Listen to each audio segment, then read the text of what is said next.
सही का होगा सही।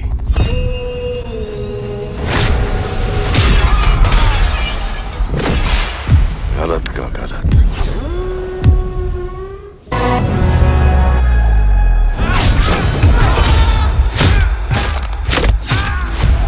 मेरा कोई नाम नहीं है, लेकिन मैं भाईजान नाम से जाना चाहता हूं।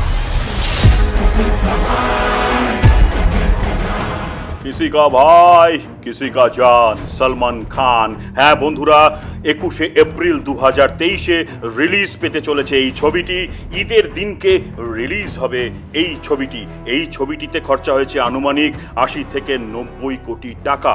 এবং হ্যাঁ, এই ছবিতে বেশ কিছু নতুন মুখ দেখা যাবে। শ্বেতা তিওয়ারির মেয়ে পলক তিওয়ারিকে দেখা যাবে, সাথে দেখা যাবে শেহনাজ গিলকে, আর দেখা যাবে রাঘব জুয়ালকেও। সলমন খান কি বক্স অফিসে ঝড় তুলতে পারবেন শাহরুখ খানকে টেক্কা দিতে? সেটাই হচ্ছে এখন দেখার। সেই জন্য আমরাও অধীর আগ্রহে অপেক্ষা করব 21শে এপ্রিল 2023। Bring it on.